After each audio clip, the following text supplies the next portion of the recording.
Welcome back to the OKC Foodcast, your guide to the food in Oklahoma. I think that's what I used to say. I haven't recorded a podcast episode in forever.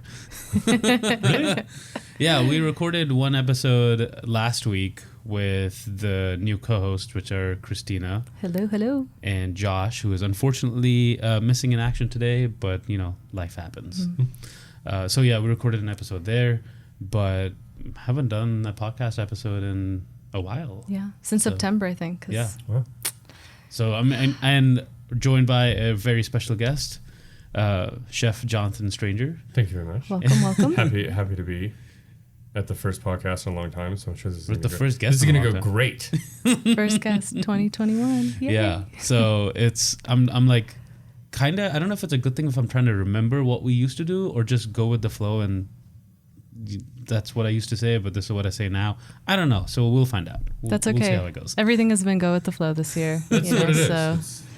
That's now. Is go with the flow. But something that I think we're going to keep consistent, because I do like talking about this, is the favorite thing you ate this week. Oh. Eat of the week. So can I go back to last Wednesday, or does it have to be the starting of the week? Well, I mean, we're recording this now. It won't be released for a week or two. So sure, we'll let you jump into last Wednesday. Oh man, I'm already forgetting it. I would say the favorite thing I've had this week was, no,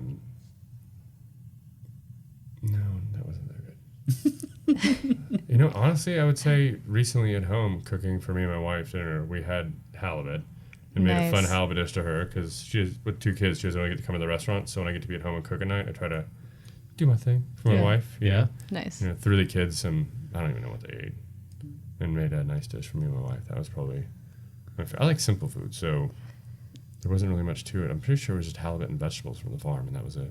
Are your kids adventurous eaters or super picky? Or kind of in between? Depends on how you market it to them. Marketing is a big part of it. They're 7 and 5, so they kind of flow between. They'll try new things and like something for a while, and then it's the most disgusting thing in the world. Like my son, who's 5, will eat fish skin, but if you try to get him to eat like a carrot, he's like, "Do you hate me?" Oh, like, no, you're the best. I love you. Well, just give me some fish skin and seaweed, and I'm fine. So his tastes are weird. My daughter's, she's getting more adventurous. We're actually doing a television show together next week. Cool. And I had to have a sit down talk with her. Like, look. You're going to like this food. Even if you don't, you have to, like, this is television. yes. It's not real. Like, we got to... So I was explaining what we're doing to her, and she was like, I think I can do that. I think I can act like I like that. I was like, it's delicious. I think that maybe because I have a dad who's, a chef, maybe you've introduced a lot of really interesting cuisine to them at an early... Well, they are at an early age right now, but, like... Yeah, with... all things culinary, right? It flows into culture. So they're hanging out with 7-year-olds and 5-year-olds and what they have at school. A friend hands them Cheetos or whatever. Everything I've tried just slowly but surely fades away into processed foods and scientific magic. Yeah. But no, I mean, when we travel, they do really well. We were in Puerto Rico recently, and they wanted to eat what was there. So that was awesome, and they actually ate it. Oh, that's great. But yeah, they can be picky. They're allowed to be.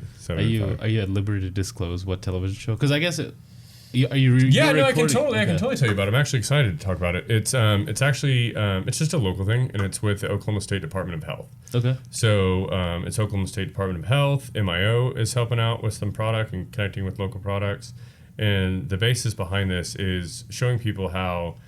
A lot of it's people on WIC, a lot of SNAP, EFT. Sort of how can you be healthy, cook healthy. Nice. Cook local, enjoy it on a budget or with one of these programs. So it's more of an educational based thing, but trying to have fun with it. I like that a lot. So I'm excited about it. I hope that comes through when we make it, but we're going to do it for about a year and knock out a couple episodes a month and visit farms. Great. That's really cool. I like that a lot. Because one of the biggest... It's a tough task in Oklahoma to say, we're going to take on obesity. Like, okay. And it's not, it's education based. It's watch the sugar. It's there's so much. I mean, the past year, so much great knowledge has come out about health. I mean, from COVID or things that people weren't really talking about, are now bigger. Supplements, vitamins, exercise. Like there's so much knowledge out there now. and now trying to take that knowledge and apply it to people that may have not had access to that knowledge before, or as we all know, food is a culture thing. So it's how do you, if that culture is very unhealthy eating habits, how do you break that? Yeah. Or how do you incorporate in, instead of corn-fed beef, how do you, or feedlot crap, like how do you feed in grass-fed? Yeah. How do you get local? Well, that's one of those from, you hear, oh, you can only get that at Whole Foods. You can get it at every farmer's market whenever you want. Yeah. MIO now has a program, I think it's localgrownok.com, where they will deliver food to your home. It's like $30 a week, and it's like a massive sack of groceries. That's awesome. So it's the idea of it. I think the way it's been marketed to people for so long is it's this like organic, California. Mm-hmm. It's some fancy California stuff. Yeah, exactly. It's like, oh, it's this fancy, and it came out and it was more expensive because you can't get the same yield. But now it's kind of evened out, so it's making that conscious choice and showing how it can be fun. And one of the episode we're doing with my daughter is about snack food. That's like my... Oh, I love that. Dude, pints of ice cream after 11 p.m. are like my best friend. So, amazing. Like, I'll do it. I'll crush one, but the next day I'm like, hey, Jonathan, you ate a pint, and then you started that other flavor because you wanted to see what it tasted like, and you finished it. Like, you need to be mindful of what I do on the next day. So it's just kind of tweaking that stuff through. Yeah. One thing I'm really excited, I mean, I'm sure you're going to be talking about this on the show, but there are a lot of local urban farms. Like there's this one place, my friend used to work at this farm, Prairie Earth Gardens, I believe it's called. Mm-hmm. And I know that she said that they were so popular back then, this is pre-pandemic, that they had to actually say no to a lot of restaurants because they were a smaller farm, and they just couldn't produce that level of like greens and which other is things. Fine. That's do what you do. That's what I always tell people. Like people I've worked with on the farming side, like, well, we want to really grow it. And like, can you? Yeah. Because this is a lot of work. Like I do it too. So it's like, how are you going to expand? Because you have to require land, manpower, maintenance. Like farming's hard, but for the people that do it, I mean, hats off to them. It keeps me healthy. Yeah. It's hard work, and a lot of new like marketplaces are opening around town, like on the east side. Yep. Yeah. I don't remember the name of that place. Is it like the East Side Market on 23rd? Oh, yeah, it's on 23rd. Yeah. It's just having that access to fresh produce. Access has been Oklahoma's biggest issue. I mean, if you go north, south, east, west, it's easy. I-35, but getting to the corners. We went down to, for the first time, I think I went down there for Boy Scouts when I was a kid, but I don't remember it, down to Broken Bow. It's a haul for me, because it's all, I didn't realize it was like all these little highways getting down there, and it was weekend traffic, and weekend traffic's a thing in Broken Bow, which is awesome. Like, that place is exploding, which it is cool, yeah. Yeah, hats off to them. I think they were, for vacation rental homes, they were third in the country. Wow. This summer behind Yosemite and Yellowstone, and then Broken Bow, which is awesome for Oklahoma. But, for me, I was like, oh, God, now imagine having a farm down there, which is an amazing place to raise anything. Well, now you got to get it to the main metros. How are you going to store it? Where are you going to put it? Can you sell the product while you're there? Are you going to be at a farmer's market that's outside? Okay, I've got a limited amount of time. And then when you're gone for an entire day, what if something happens? Yeah. So you got to weigh all that. And it's quite a trek, right? And like 4 hours from the city. Oh, yeah. I mean, it's a trek. I mean, thankfully, Northeast Oklahoma, which I think some of the best stuff comes out of, they have Tulsa there to distribute it to. But, when you go west, a lot of those guys have a hard time getting access to market. It's amazing how much food is thrown away in Oklahoma on an annual basis because it dies in the field. It's to the point of tens of thousands of pounds. So it's like, that's all great food that just goes to waste because it can't get somewhere. So one thing with the Department of Health that we've been chatting with and trying to work with the state is there a way to, so Santa Fe is a great model because Santa Fe is smaller than here, but they have an amazing centralized farmers market that's run by the city, but it gives all these farmers the ability to come in and store their product properly, and then the city has employees that actually sell it, so everybody wins. And then on Saturdays they come in and they do the whole market, and there's makers and music. It's super fun. They have breweries. Is it the one near the railroad? Mm-hmm. Yeah. I went there. It's a great farmers market. Funnily enough, the week that COVID became a thing in Oklahoma, I was in Santa Fe. Where then? When? I mean, you won, is what I'm saying. Right. Like, I'll get back to that. I might hang back for a minute. That's here? Yeah. And like I was witnessing things shut down there while everything was happening. But on the last day, we stopped in at the farmers market because I was like, I gotta check this out. It's cool. And it was really cool. And I mean, tried some local stuff there. It was good. Yeah, I mean, they did a farmers great market job. is always fun. Yeah, they have a bar, like a wall in the back, and they use any local breweries. They just go and hook up their kegs and they can pour their beer. Oh, that's cool. It's super cool. And we have 65 breweries now, I think, in Oklahoma. Oh, Oklahoma. So there's an opportunity to growing. create something really cool. Just no one's. It's got to be a really conservative effort, and transportation's also an issue. So we got challenges. Yeah. Obviously, it's not like we're winning anything. Love this place. Love this place. But I mean, it's growing, and there's growing pains, and we're trying to be better, which is not necessarily easy. And going back to that food culture, changing the food culture, like you're saying, it's so cultural. With if you're eating unhealthy food, and that's the culture, like how do you change that? And just going at someone and saying, "Don't eat this" or "Don't do that" is not the way. No, like. That no one's. I mean, some might listen to you and be like, "Yeah, that guy's talking the right thing," but that's like maybe 1% of people, right? Which is probably not. Yeah, it's not even going to make it, and that goes away real quick. Yeah, and you got to be mindful of with anybody of telling them you can't tell people they're wrong, right? Because what if like their it's mom, not right or wrong, it's just different. What if their mom made that and that's like nostalgic for them? You can't be like, "Don't do this," be like, "But that's what my family does." Oh, my grandmother, she was Italian and she cooked the. Oh my God, it was like it was so good. She was an amazing cook. It was heavy, you know what I mean? So like, I knew that like fried rabbit was one thing that like I still love to this day. And I remember when I moved to New York City, I'm like, where's all the like, where's the gravy? Where's that food, that country food, you know? Because it's part of who I am. And I remember I was homesick living in New York and went to a place where someone told me they had country fried steak, and I was so excited. And I get there, I'm over the moon excited, and the okra comes out, and it's like fancy and pickled. Fancy okra. I was like, what is this? I don't want this. And then they bring the country fried steak out, and it had brown gravy on it, which is, brown gravy is a New England thing. Yeah. But it didn't have like just good old white gravy. And I was like, what is this? I proceeded to drink a pitcher of margaritas and just be sad. Oh, no. With the country fried steak. That's an interesting combo. Yeah. It worked. One thing I was thinking about when you guys were saying about the challenges with our culture of eating here is, I feel like one thing that we as Oklahomans have against us is it's difficult to get to these places, right? To get to these farmers markets, sometimes, or even like during the week, like whenever we have to eat something like for breakfast, lunch, or dinner, people work long hours. And also it's like a spread out city where you have to just kind of drive everywhere. And the drive is always going to be 15, 20, 30 minutes long. I don't know. I think that's one thing that I noticed when I moved here a few years ago is it's difficult to maintain a healthy and active lifestyle when you're always on the go, and anywhere you want to go to, it's just like, oh, it's so far. So I'm hopeful, and I'm really excited for this project that you're doing and kind of bringing this to everyone's attention. And yeah, we'll see. I mean, hopefully it goes really well. And people could be like, this guy doesn't know what he's talking about. What's some chef in the city going to tell us? And that could happen. So I'm trying to be really mindful of that and be like, some food that I love, right? That I know people, because you can't sell something you don't like. Yeah, I can't, but I'm just like, yeah, don't do that. Tell us more about it. It's terrible. Go over there.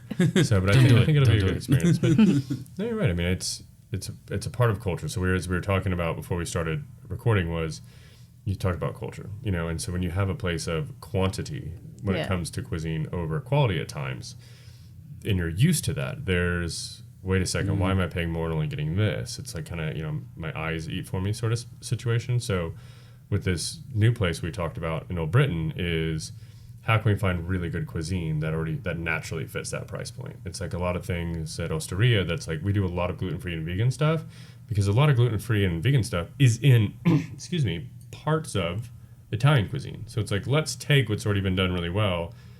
Can we apply it here? Meaning, I'm not going to import something from 5,000 miles away and say it's Italian because it came from Italy. It's all about Italian food is the philosophy of that food, and those vehicles that we all know, pizza, pasta, things like that, deliver it. But there's also so many other great things in Italy. So it's like, all right, let's find a dessert or a cake that it uses almond flour, tons. Let's find vegetable-based dishes. It's Italy. There's tons of them. So it's not difficult to do. You just find and do the research and figure out what has already been good over the years.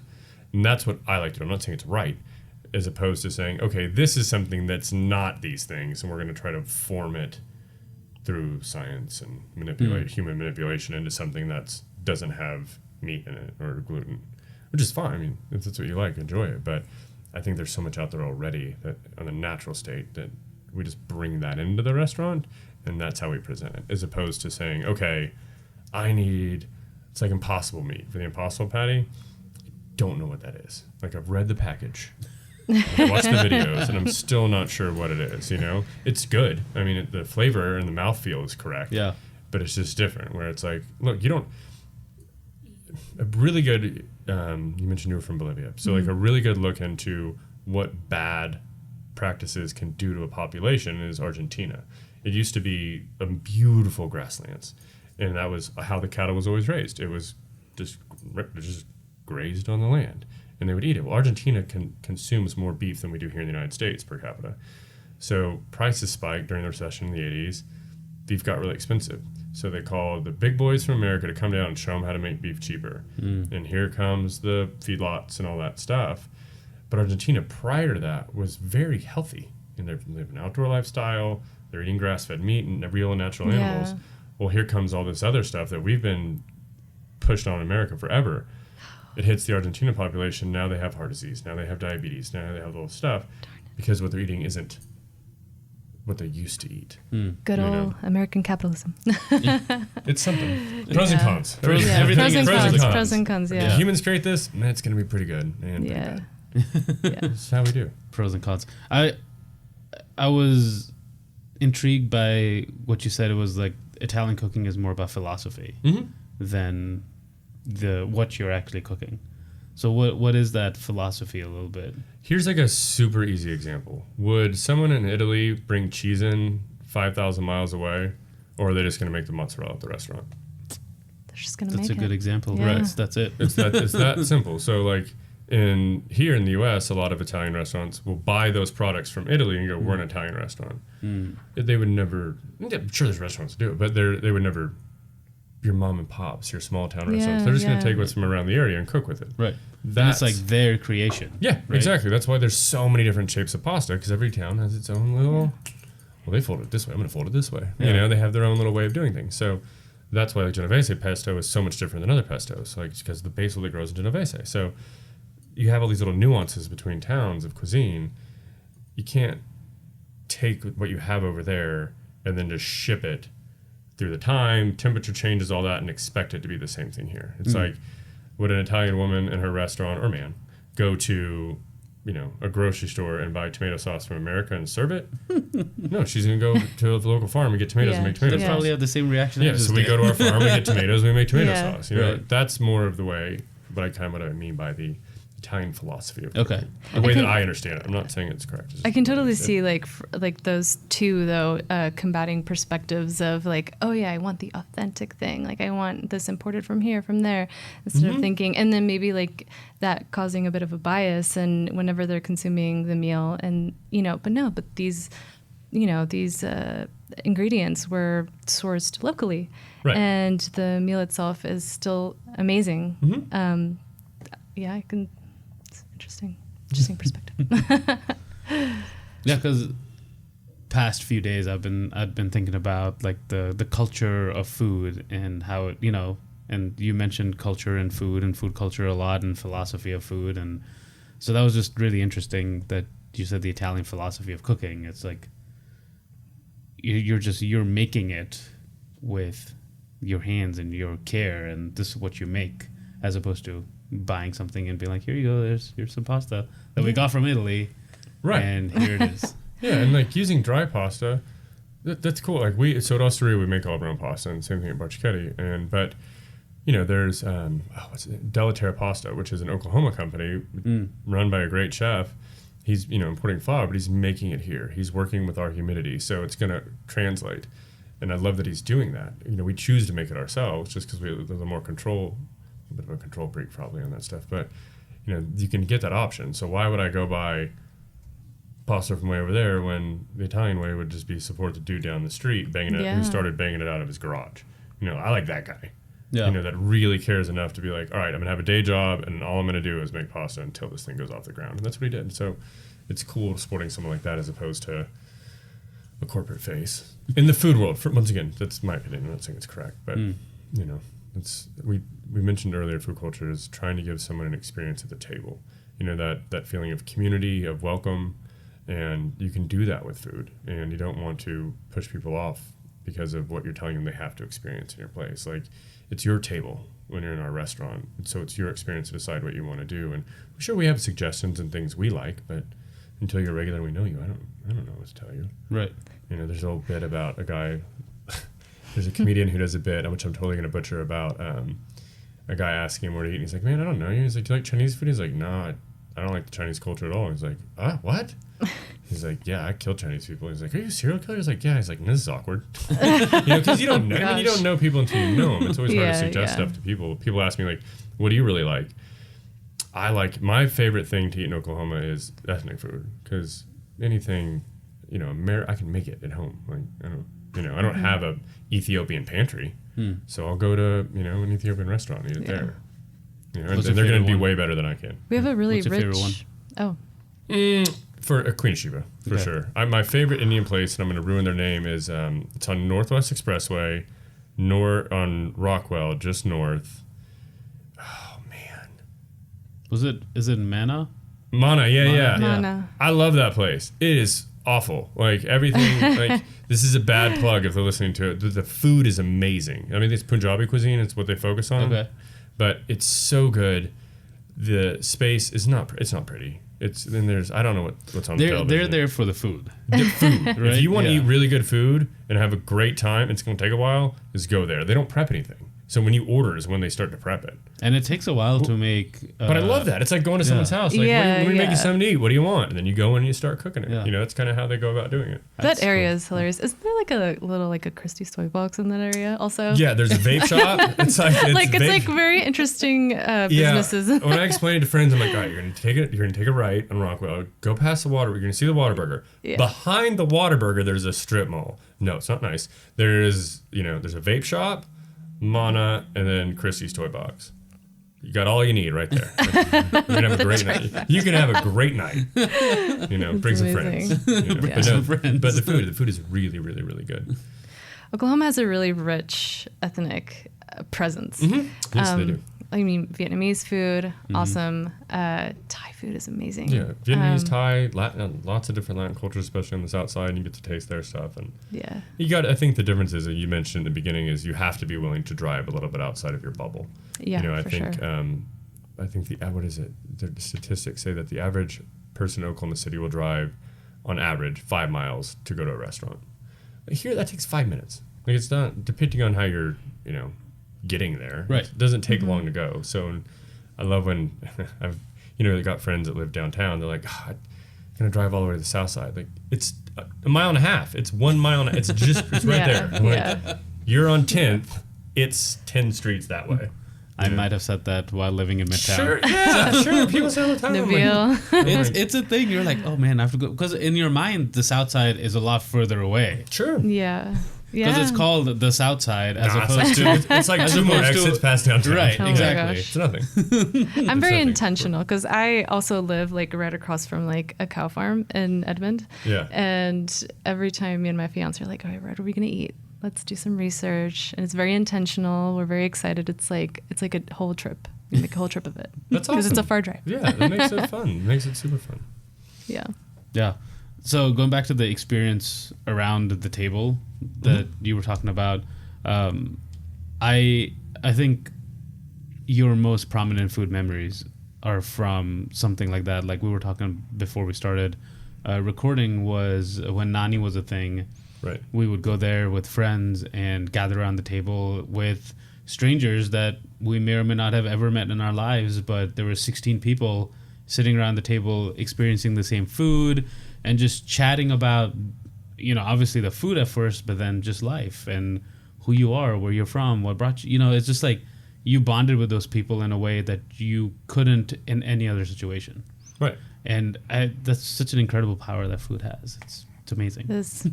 Yeah, it brings out really interesting conversations because you and I might have had something else, but obviously we have different backgrounds. So you're like, oh yeah, I've had that, but I had it, my mother cooked it for me, which is going to be totally different than what my mom made, and here's how she did it. It's like, oh, and then it's an easy gateway into a conversation about who someone is because it's part of who we all are. Right. And that's what's fun about it. Yeah.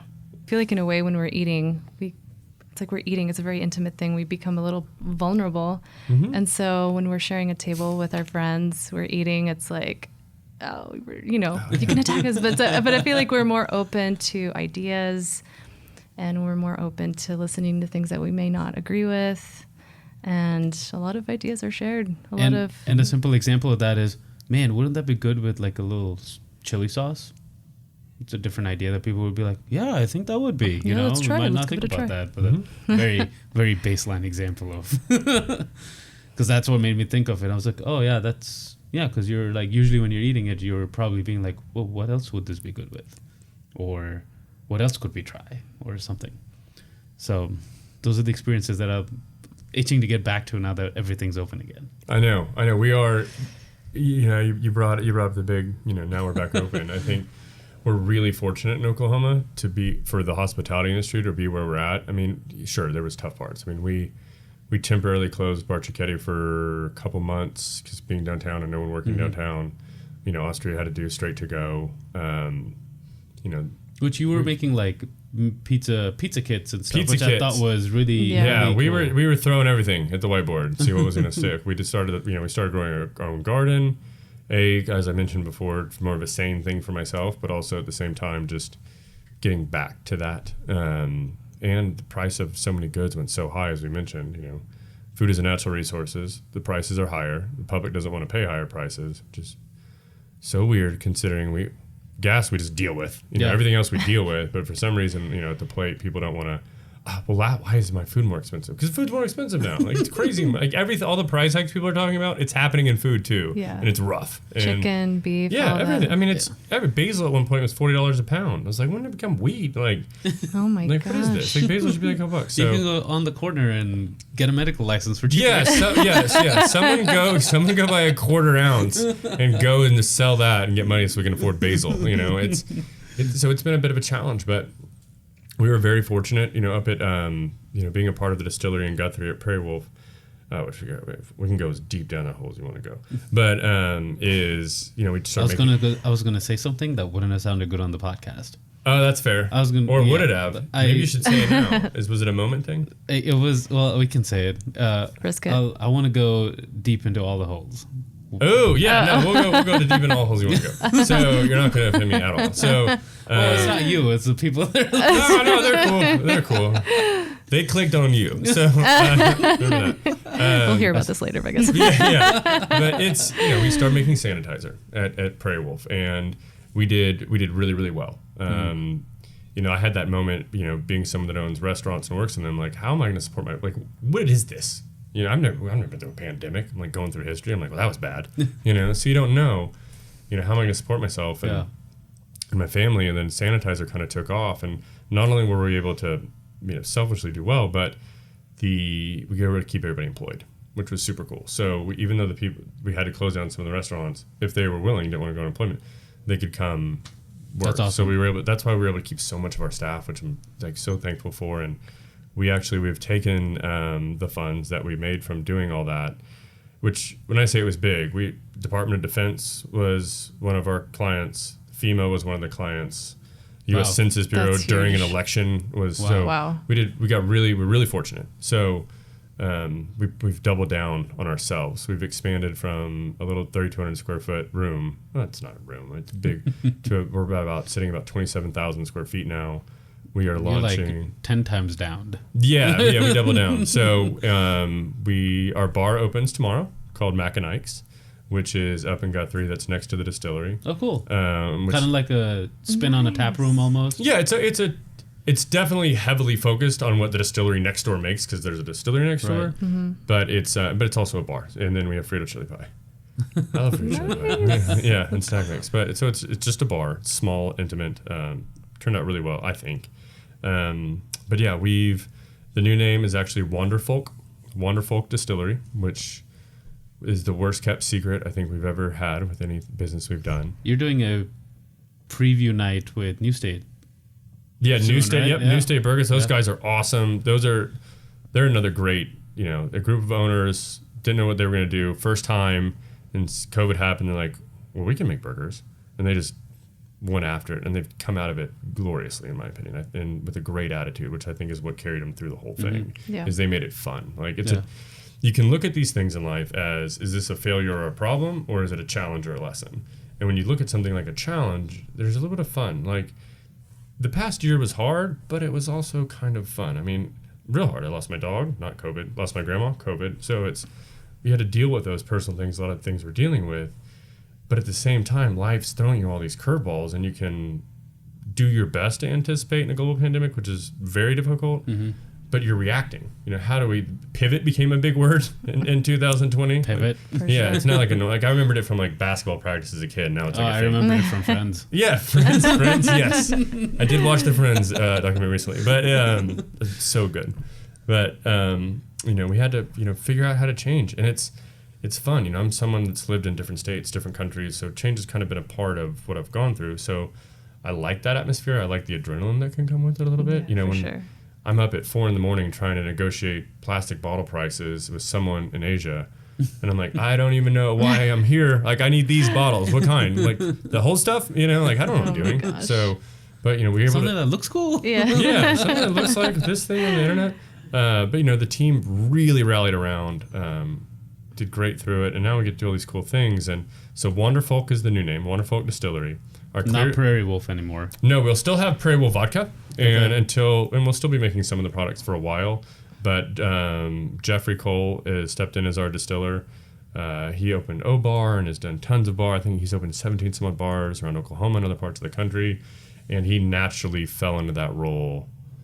Like, it's better than a perfect hand in a glove. It's like Cinderella. I mean, he really has created some truly spectacular spirits. We're doing, so Garden Club will be the clear spirits. He's done a gin, but with 11 different botanicals that if you're a gin drinker and you like gin and you like a botanical gin, so Hendrix, Linden Lime, which is a phenomenal gin, Mac Miller, Monkey 47, it's kind of in there at a better price point in Oklahoma, I believe. He's done a spice citrus vodka. So it's interesting. It's not actually a flavored vodka. So most vodka is just flavored. They add flavor to it, right? Some people add sugar for mouthfeel and stuff like that. Well, he's actually made it like a gin, just no juniper. So it has all the botanicals and goes through the same process a gin goes through without the juniper. So it's got this really interesting flavor. The vodka is the cleanest we've ever made. And then the hat I have on is the bourbon. So we've got about 172 barrels laid down. We have a rick house now. There's a whole tour thing. It's awesome. We've got Jeff's done different things with specialty barrels that he's sourced from all over the world, and I've just told him, you just do what you want. You do you. And we brought in a dear friend of mine. His name is Derek Duty. He was at Anthem Brewing. Came over to help us with this whole rebrand, and he's just, the bottles, the designs, the experience he's created around it is. The guy, I'm saying this because he's a friend of mine, but the guy to me is an Oklahoma treasure. Like, I think he's going to continue to do amazing things for the space. And so Wanderfolk, is it going to be in Guthrie? It is still in Guthrie. Yeah, we're not leaving. Yeah, I love Guthrie. I live kind of Arcadia, so it's not too far a drive for me. And once again, speaking for myself, it's kind of fun going between historic downtown Guthrie and then like the busyness of a downtown restaurant and then the suburban restaurant. It's kind of doing these different. Like, I like not being in the same place every day, if that makes sense. But they're so different. It's really cool. I really love that you're like identifying these small areas in like Metro Oklahoma, like Guthrie, and then like Britain. Yeah, Old Britain. Old Britain, and just kind of cool. Like bringing life to it. Yeah, there's so many cool things. Like, here's the best way of putting it is, I mentioned before we started talking, the great conversation that no one will ever hear. The greatest conversation no one ever heard is... usually after all this conversation, I'm like, why weren't we recording this? Yeah, totally. But there's so many I like nooks and crannies. I think when you find that, like when I travel, we find that, we went to this restaurant that the hotel suggested, but then a waiter there told us about this place, and that was the best one. I love that place, the second place. I'm not a... when it comes to business, I'm not a big, and nothing against it, even it's just not what I do. I want to have a restaurant on Memorial Road that's huge and is just slinging food out as fast as it can. That's not the type of business I want to operate. I like things that are neighborhoody, that are small, and kind of, you find these little moments. So with Old Britain, I mentioned earlier. We gotta stop saying. This is the first time we're hearing about this. Yeah, I know it's the first time. We're fortunate we spend a lot of time in New Mexico. My father was born in Santa Fe, and so we spend a lot of time out there. And I love the simplicity of that food. I love the background of the blending of the Anasazi and the Mayan cultures and how that food kind of came to be. And it's at a price point that, when cooked as simply, is something that everybody can access. So, Old Britain, super cool part of town that's right in the middle of Northwest Oklahoma City. It's kind of been forgotten. Yeah. But there's a whole history. It was its own town. Like right over here, right? Like it's like right around the corner. It's right down the street from the office. And I tell you, this area is in such a food black hole. There's not a ton of places like this unless you want to get like fast food or something. I mean, there's Off the Hook that's right there. And Chicken and Pickle just opened up. But like, and then there's a really good taco truck right. Yeah, there is. Mm-hmm. But I mean, Old Britain, like that weird downtown area of Britain, that I feel like that was just like kind of forgotten. Yeah, which will be really cool because you said there were some plans. Yeah. Things move. I mean, that's just, we're humans. We change. That's what we do. That's why when you look at a pandemic, it's like we're supposed to evolve and adapt. That's literally why we're still here. That's why we pretty much dominated, is because of our ability to change, in terms of a species. So things are always going to constantly move. Like, I remember being a kid and like Western Avenue was the thing. It's still a thing, but it's not kind of the thing that it was, in my opinion, because you have the growth of Midtown and now downtown, all these different areas that are really cool. But there's these little forgotten pockets that, they generally kind of tend to come back around. We mentioned Wynwood and, in Miami, which I love that neighborhood. Old Britain's got this little thing going on. It's got character. It's cute. The city City of Oklahoma City just passed a PUD, which is kind of a public bond, to beautify the street, which who knows when it's going to happen, but at least it's been passed, and it's signed, sealed, delivered, waiting on delivery, So that's going to be really cool. Your check's in the mail. Yeah. And it's Kevin Costner's your mailman on a horse, and he's starting in Canada. But so I think it's going to be super cool. There's Vin, the wood-fired pizza place, is opening this month, which I'm really excited to be able to attend. Zero Tolerance Coffee, which is killer. She does this, we're just geeking out about food here. She does this cold brew with cacao. Oh, amazing. Oh, it's stupid. It's so good. And it's like coffee shops have become this corporate thing. And once again, I'm the nook and cranny guy that likes that stuff. So it has that old school, small coffee feel. The old woman who's probably kind of high, who's like making it, and she's crushing it, and she has all these, and she's so excited about everything. I love her, Yeah. Super nice. You've got a couple different art studios over now, a vinyl record store, a brewery, Mad Hopper Brewing is going in. So you have all these things going in. It's going to be a hopping place now. It's going to be a cool spot. It actually has good parking, free, and we will keep it free. We're not going to, be one of these little neighborhoods that make people start paying and then, oh my gosh, go off into this weird part of town. And we won't name names. Yeah. Best of luck walking past the meth house on your way to your car, Did you bring the S-Class? That's a problem. No, it'll be, we have plenty of parking. Wheelocks. Yeah. You gotta, how's your insurance? But what's cool about it is, I mentioned, not liking doing big box stores. That's just not my thing. Nothing wrong with it, just not my thing. It gives you a sense to create community. As I mentioned in the past, when we had H&8 and Ludovine, it helped to grow a neighborhood. And that was so fun to be a part of. And so this is an opportunity to potentially, you never know what the future's going to do, but to potentially kind of do that again. So that's why I'm personally excited about it. And I get to do it with an idea that is something that means something to me and my wife and my kids, because we always go out there, my family and friends. And it's kind of like an installation. Like, here's something we love in this part of the country that's part of who we are, and we're going to kind of install it over here, as opposed to being like, come eat my fine cuisine of meats for a lot of money. That's not what I'm trying to do these days. I mean, Oklahoma is mostly native land anyway, so I think it's amazing. I can't tell you off the top of my head one place that serves Native American food here in Oklahoma. There are chefs that have done like dinners that are trying to make a thing of it. People have kind of incorporated it into it a lot. A lot of it's oral history, and on the flip side of it, this is going to sound bad. A lot of it's very simple, and there's only so many places you can take it. But there are amazing ingredients and styles that a chef can take and do something with. We mentioned what they're doing in Ghana and different countries of Africa with young chefs coming back and updating the cuisine and taking those flavors and presenting them in a modern way. And I think that's something that can be done here. But it does come down to, is it a viable business, and that's the thing about restaurants, that we all get romantic about these things, but can it work? Can we pay employees well? Not this $7.50 an hour thing that people have gotten away with, in my opinion, for so long, which is below the poverty line. And I know how hard kitchen work is, because that's what I've done my whole life. So it's like, why? Like it's shocking to me that you would think that it's strange to you that you're short on staff and you pay them below the poverty line. It doesn't make any sense. Like, why are you weirded out by that? Well, now I'm seeing places offering like signing bonuses for servers and wait staff and things. And I'm just like, that still not enough. Pay them well. Probably not enough, right? No, just pay them well. But like that's unheard of. I'd never seen anything like that before. Yeah, I mean, we start. Everyone starts considerably more than minimum wage in our restaurants, and our servers do really well because we're fortunate we have busy restaurants, and we also don't just. For me, when I was a server, it's like how many people are on. That gives me my opinion. So some owners will just throw bodies. It's kind of like, what did they call it? Like throwing bodies to the fodder. The infantry of armies back in the day. You just threw them out, let them take the bullets, and then you go in and see what happens. Yeah. And it doesn't give the experience that it should give. And then those people are now competing, where it's like, let's just train our people, invest in our people, get a really strong team, and then everybody can do well. Yeah. So, and I learned,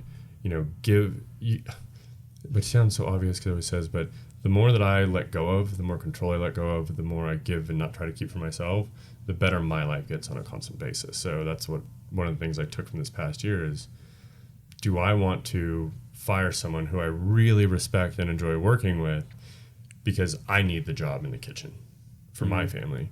And it didn't play out that way, thankfully, and at all. But that's a tough decision to make. Like, man, I've been working with this person for years. Like, we're running a to-go pizza kits. Like, how long is this going to sustain? Right. When do we have to pull the plug? But like I said, we were lucky with sanitizer, and we got to keep a lot of our people. So we're just kind of cruising through it. And at the end of the day, I think, yes, it was tough for restaurants in Oklahoma, but we had it light compared to other places. Yes. I'm not saying we had it light, but we had it light too compared to other places. It's all relative. Yeah, we're not California. I mean, a dear friend of mine is a James Beard Award-winning chef in Seattle. Gone. Like, restaurant, gone. James Beard Award. Friend got his first Michelin star LA. Restaurant, because gone. They're still, like, until I was in California, Seattle in April, and they were running at very low capacity, and they'd barely started in, like, dining inside. And so I can't even imagine people surviving because it had already been a year. Yeah, that's true. The rules were extremely strict. I was in Malibu in October. That was a very, very risky trip, actually. But but we at that point we were just like, we just need to go somewhere. Let's just really pray. Let's put these masks on and just travel there. We just need to go somewhere. We just need to go somewhere. Yeah, everybody. Well, it's such a small town, right. that city. But all of the restaurants had their restaurants out in the parking lot. Yeah, and they had tents out. I mean, it was really cool. Yeah, it's cool. It's weird. It's like it's cool because you're seeing creative people do what they do best, which is react and be creative, which is really interesting. That's why I think this industry has changed forever and for good. That we talked about pay scales and all sorts of things that you can do and be creative with. Like a lot of this stuff needed to change. And then you go back to, but at the same time, you got to understand they're doing that because they may not get a paycheck. You know what I mean? So it's like, what can I do to try to make something happen? And some really cool stuff came out of it and some really shitty things came out of it, pardon my language, but that's the fact of the matter of it. So when someone comes to me here like, this has been awful, it has, but let's keep in perspective how fortunate we really are. Yeah. Could have been a lot worse. Way worse. Bruh. Way worse. Yeah. You know what I mean? Like, some places are just opening up in the world. So you got to look at it and go, okay, cool. We were, but there's a pro and a con to that too, right? Like, what's more important? Like, the health of people or financial health? Like, what's, is the economy? And there's so many different arguments we've all heard over the past year that it's like, I don't know the answer. Yeah. I just like to make noodles. Yeah. I make noodles and play with my kids. I feel like the answer Don't ask this guy. I feel like the answer is always balance, but what that balance is, no one knows until you actually do it, and then you get hindsight being like, told you this would not work or this would work, and you're like, well, obviously you know what the outcome is now. Yeah. Yeah. There's only one way to find out, and I think the biggest thing you said is balance, and I think finding that this year has been the core of what we've been trying to do is, okay, I'm getting to spend more time with my kids and my family. I love it. I want to hold on to this. How do I hold on to it? So you had that time to look and go, for myself and go, okay, if I can do this, I won't do that. I'll do, and start, okay, this person can do that, and kind of repositioning it so that everyone has a good balance in life, and we're hospitality people. We're, I literally am an addict for this stuff. So it's like, you got to kind of, find that balance. And sometimes I'll push myself hard and some days it's chill, but it's been, how do we do and grow, but do it in a way that's responsible to those who are growing along with us. And if the biggest thing, and for some people, money is the aim for doing business, and that's solely it. And there's nothing wrong with that. That's your goal. That's what it is. That's what capitalism is for, and you do you, however you want to go about making a living. I cannot judge. I'm not in a place to do it. I just like to go about things in a way that is a little bit different and will have more meaning than the bottom line. Right. Otherwise, I don't get into it. Like if you're like, hey, if you go do this, you're going to make this. I'm like, what am I doing? You're just going to file stuff like in an office? Yeah, file stuff in an office. Like my hand, like what do you mean, like a computer? Like I'm not. You're going to give me for 3 days, and I'm going to be a space cadet. Like I'm no value as that employee whatsoever. So it's finding that here's what I'm good at, being honest with myself with what I'm bad at, and then finding those people that and we can play off each other. And I think we've done a good job of that this year, and we'll see what happens. Or we'll be completely wrong and it'll all flow up in our face. I don't know. And Jonathan, during the pandemic, do you feel like your vision, like you're so clear about it, but were you feeling this way like pre-pandemic, or did the pandemic kind of force you to like pause and like reprioritize and be really certain about like, no, this is how I want to spend more time with my family?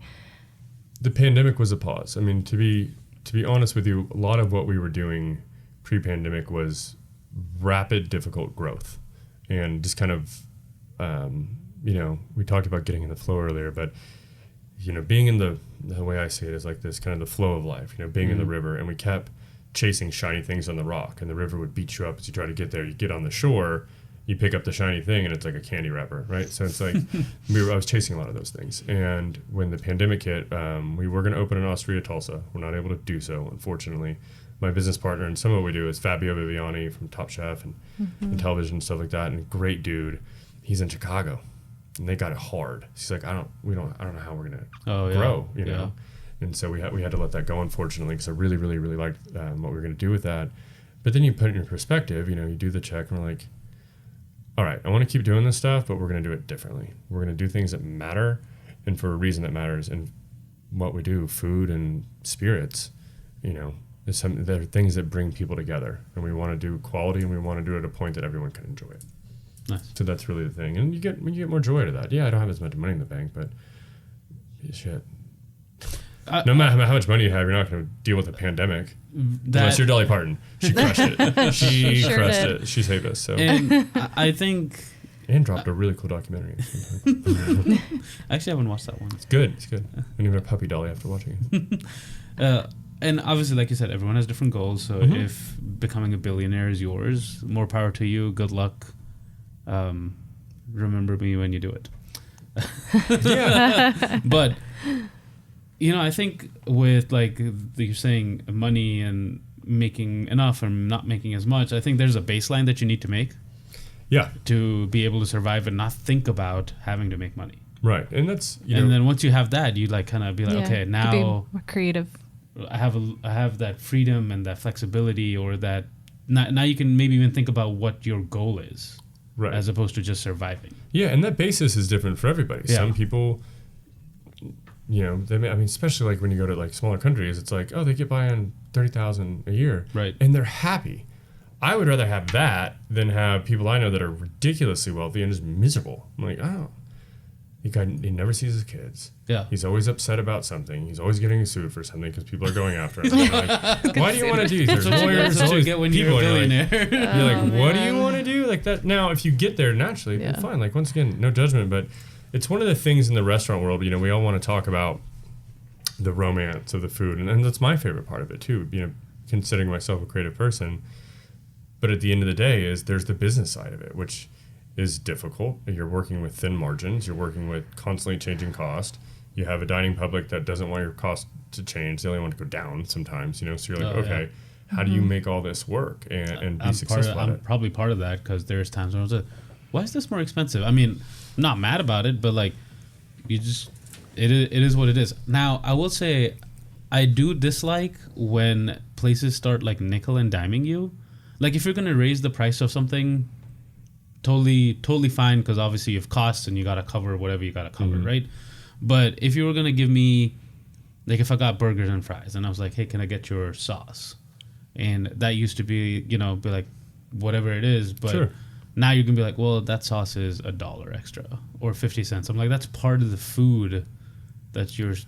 Right. Can't you have your fries without the sauce? I'm like, no, I still get the sauce, but now I'm resentful about the sauce being 50 cents. But add that to the burger, I'm totally fine. Yeah. It's a weird. Sometimes we're not good with change. Thing in my mind where I'm just like, I don't know. I think it dilutes the experience a little bit. Yeah, think about it. Restaurants are the only businesses that people get upset when they don't give the customer something for free. Right. Like it's a Mexican restaurant, and you're not giving me all these chips and dips and salsas. Where's the setup?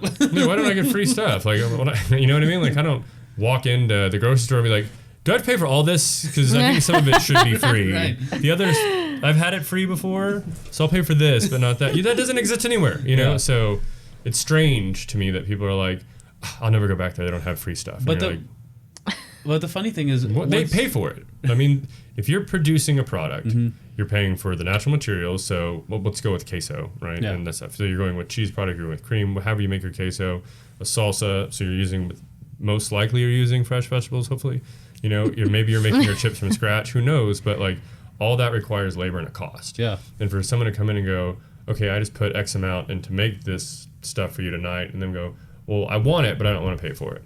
And our industry is okay with that. It's the same thing with bread. Now, if you build it back in on the prices, that's fine. Right. That's a way of doing it. People go, oh, well, they're expensive. Yeah. So it's an odd thing, and you got to find a way to balance that. You got to give the customers, wherever you're serving, what they want, but at the same time, make sure that you're taking care of your people and that you're taking care of rent, the building, the maintenance, all the things that come along with running a restaurant. And that obviously, I'm not saying that I'm correct in thinking that they shouldn't charge me, because I think they should, because they gotta cover whatever they do.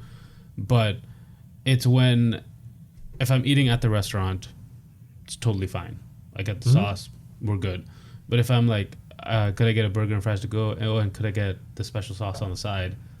Then I get charged. Yeah, that's weird. And I'm like, why would you? Why is that different? Because then at that point when I'm charged, I'm like, why are you charging me? Even if it is 50 cents, whatever it is, like, why are you doing that? Yeah, there's some weird ones out there. Yeah. There's some weird ones out there, but I think that's one thing, I mean, are you charging for the container? It better be a nice container.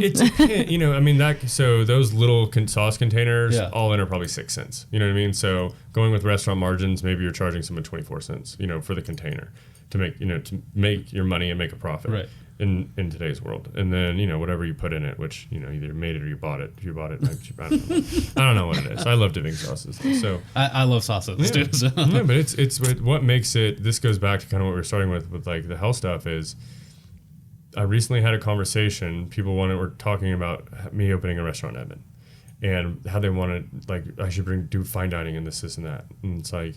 But then they started complaining at how expensive Chipotle was for lunch. I'm like, if that's a problem, you're not going to like this restaurant.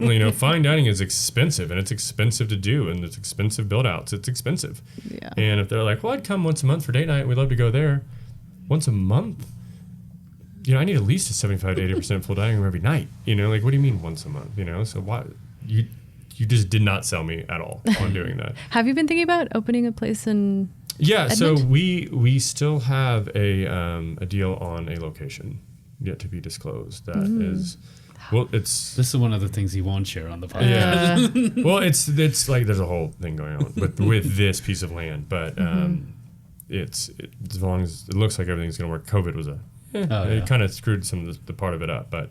Yeah, I still do want. I live in Edmond. My family's in Edmond, so I would like to have something that they can just the kids can go after school. You know what I mean? Like, I think it's super fun. Because now they're like, want to go see Daddy downtown? They're like, nah. It's too far. It's 40 minutes. It's longer than a show. I'm like, guys. I think Edmond has a lot of potential.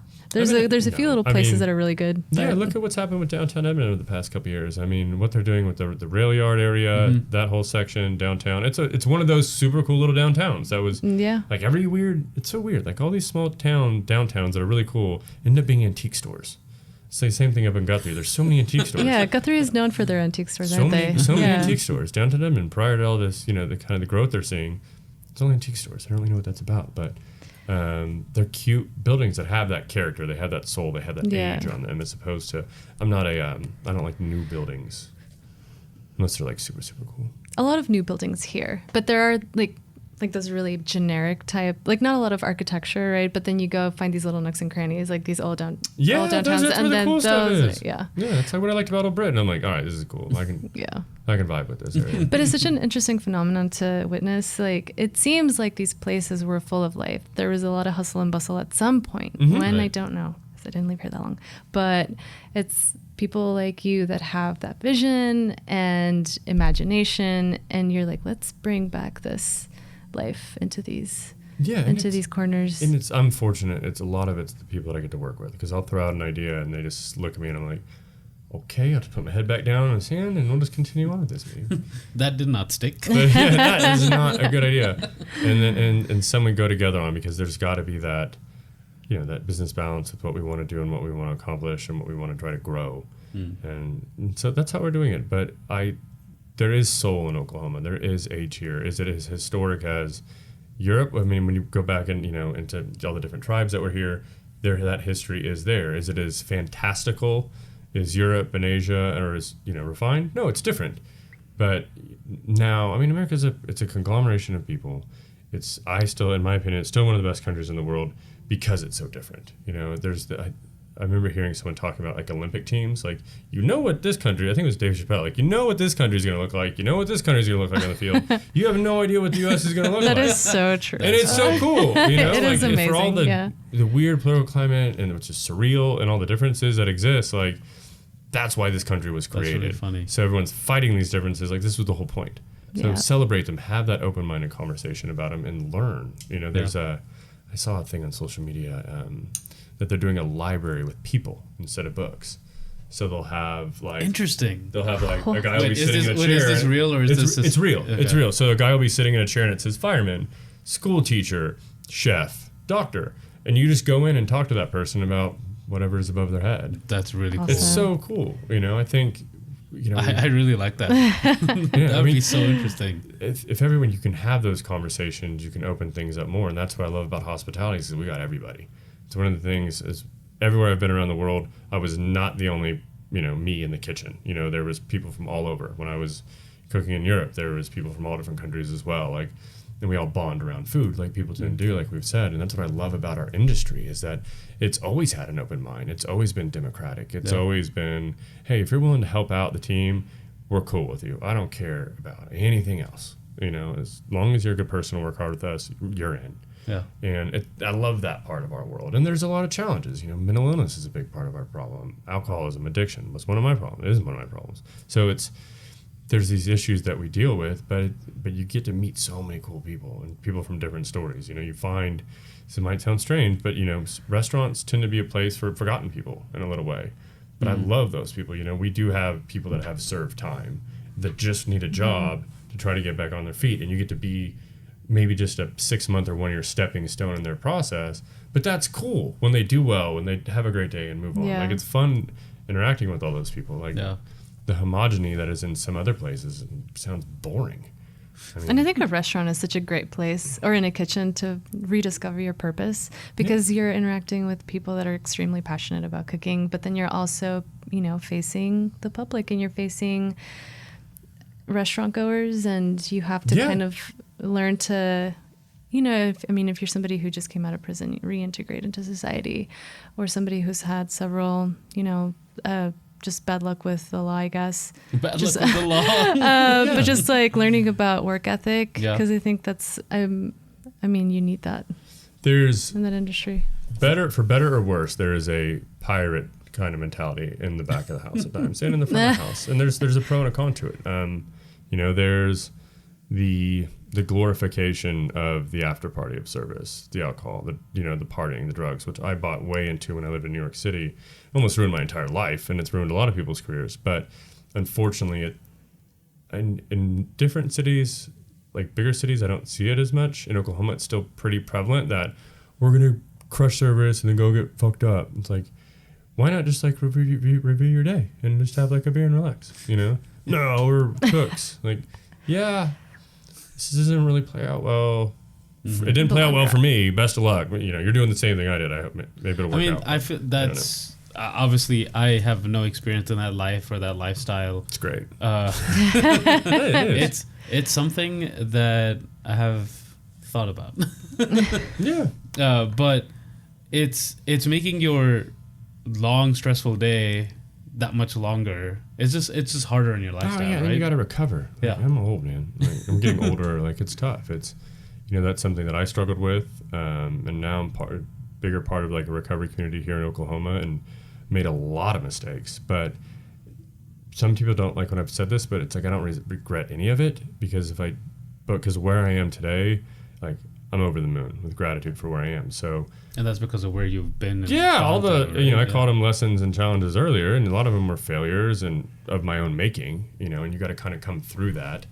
I did, and find what matters. What did I used to do before? All I did was, blow coke up my nose and shoot whiskey all night long. What am I really into, and what do I care about? And thankfully, I've been able to get in recovery now quite some time, and kind of have these tools and create this new way of living that I enjoy way more, but I wouldn't have had it if I wouldn't have been on a vicious bottom. So without that moment, which people would be like, oh, that's the worst thing ever, it's the best moment of my life because it created was finally awoken, battered, bruised, prisoned to go do something else. So, it takes what it takes, and I'm fortunate to make it out, not have died. So I did technically die twice, I think. Oh, Jonathan! I bet that just gives you. I was cool with it. I didn't feel anything. So, I was it hurts me. I didn't know. It didn't bother me. I was really high. Those experiences give you such a higher degree of empathy, I think, because you meet people that are on that same path as you are along the way. Oh yeah, there was a group of us. It's amazing how many of us are now sober, or some that aren't alive anymore. Yeah, it's just part. It's part of that. It's part of mental illness, it's part of addiction, it's part of alcoholism. It will end badly if not dealt with, unfortunately. But I'm fortunate enough to made it out of that. And so it's part of the rule is to help other people come for it. My role and what we do now is still creating dishes. It's not just cooking every night as much. Mm-hmm. And we have found a way to flow around that, and how we can do it is trying to be of service to that community as well, because that community has given so much to me. So working with Chance to Change, which is an amazing organization focusing on mental illness for all people and all types. Obviously, recovery is part of that. And just trying to be of service where I can, because it's cool. Like I mentioned, the fictional character, not so fictional character, who came out of prison and worked and got work under his belt at a restaurant. We're able to do that with, I've got a couple people that I've helped that get to be a part of our restaurants and see them grow. It doesn't work every time. Some people just don't want it, and that's fine.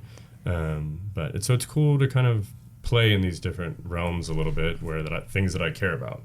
Yeah. And it's what we do now. What do we care about doing? Okay, let's do it, because there's going to be a greater sense of motivation to actually accomplish whatever that goal is. And the biggest part is for me, is not just the end goal. Are you willing to go through the process that it's going to take? This is a simple example, but when we went to sanitizer, we went from shipping out 1 pallet of product a week to 34 pallets in a day. How do you scale that quick? And it was hard, and we screwed up a lot. We stubbed our toes a lot, but we learned so much. I can tell you so many things that I didn't know a year ago about manufacturing that I never had an interest in, but it was you just figure it out. You have to figure became it out. an industrial engineer over the pandemic. How do you figure this out? And we just leaned on each other, and we all just if you do this, I'll try to figure this out. And we just did it. Everyone's we need an FDA approval. I'm how do we do that? Can you email them? How does that work? How do I go about this? You go on Google FDA approval. Yeah, and the whole, and the whole team kind of came through, and it was that process of failing consistently that eventually, but healthy, failing in a healthy way, and driving each other through it that led to the success that we had. So we're going to take what we've learned from the year, put it into what we're doing, and see how we go forward and try to give back more. That's awesome. Yeah. That's awesome. Kind of a very long. I'm blown away. I love the story. Stuff. I feel we talked for an hour before we started recording, and I feel like we can continue talking, but I think that moment right there is a good place to call it. A good pivot? No. A good pivot? Do we have to end it? No. What about about face? It's good about face. Part of my journey was that feels like we're school, turning away. Part of that senior year got sent to military school. And I was like, they're not going to send me. Oh, they did. They're like, if you do anything else, we're sending you to military school. And it's all right, sure. Let's see if you do it. They did it. How old were you? I was 17. So I left. I was a junior. I went to high school here in Oklahoma. Senior year, I was in Boonville, Missouri, and then left early. I used to tell people I graduated early. I did graduate, but I actually got kicked out once again for drugs. But they felt bad for me, and I had enough credits to graduate, so they let me graduate, which was just another moment in life where, like, whatever you want to call it, higher power, life, spirit, was like, all right, we're going to let you slide, but you got to get your shit together eventually, you know? And, so left in December of 99 and then moved to New York for school and cooking and then the rest everything is else. history. And then here we are at this moment. Yeah. And then full circle, you're here. Yeah, bye. I mean, obviously, we're going to get you back on to talk about how all these things and these projects are evolving. I know initially when we talked, we were like, let's focus on Osteria and talk about Italian food. But then I was just like, you know what? We're just going to talk about food and life. Yeah. That's what a restaurant is. Yeah. I think that's more prevalent today than, getting into the special that we're serving on Friday night, which is delicious. What is it? No, right now we're doing, because corn's coming up. So we're doing this. It's like a way that you cook corn, where you actually like shave it in a very, very fine way, and it kind of cooks down to a porridge without adding anything to it. So it's just the corn reducing upon itself. With scallops from Santa Barbara. One of my dear friends runs the Santa Barbara Fish Company, which is the Channel Islands are some of the most protected waters in North America. So you just get this amazing seafood out of there. So that's what we use it all for. So nice. And this is for the new place in this is Osteria in Nichols Hills Plaza. Oh, it's for Osteria. And then we still get that seafood from Bar Cicchetti, and then the New Mexico Cantina, which will be on Old Britain in a long time from now. How far do you think? Like, what do you have a timeline? I don't know if you can find a place to buy metal studs at an affordable price. It'll go quicker. Well, you might not get paint. Yeah, we're not painting. Actually, I'm actually going to leave. I love how old and grimy it is. We're actually just going to clean it up and call it what it is. That's awesome. A lot of places do that here. Like, kind of like leave the original structure. It still needs to be comfortable. You got to make it comfortable. But some places you're like, you should have done like a little bit more. Like this concrete is a little hard. I feel like I'm going to be here for a minute. So a little more. But no, we're gonna kind of let it be what it's going to be. And like I said, that's a New Mexico Cantina. So we're big patio. Super excited about it. New part of town. Can't See wait. what happens. That will be exciting. Yeah. Well, I think that's going to wrap it up for this episode of the OKC Foodcast. If you haven't done so yet, hit that subscribe button because we are back and we will be doing an episode every week, just like you're used to. Or if you're new, we're going to be doing an episode every week, so get used to it. And make sure to follow us on all the social medias. Actually, that's a lie. We only have 2, Facebook and Instagram. Hey, maybe more to come. I don't know. TikTok? Maybe more to come. Christina keeps wanting to do a TikTok, so you can talk her into it. A little unknown secret, maybe no, but Nabil has some dance moves. Oh! I mean, he can do some hip hop. I've seen it at weddings. It's coming. Wait, that's what the TikTok's about? It'll be videos of? It'll be food related somehow. People love you. But thanks for tuning in. Share this podcast with a friend, a fellow food lover, your family. I mean, everyone. Just spread the love of food in Oklahoma. Get out there, support your local restaurants, help them out. It's been a year. Yeah, they're just getting back at it, and everyone's really excited to get back to it. Oh, so excited. Yeah. So excited. I mean, we're excited to eat, but they're excited to cook have for us. people eat. Yeah, we are excited to serve again. Yeah. Serve and cook. So until next time, eat well and be happy. We'll keep that fresh. I like it. Let's do it.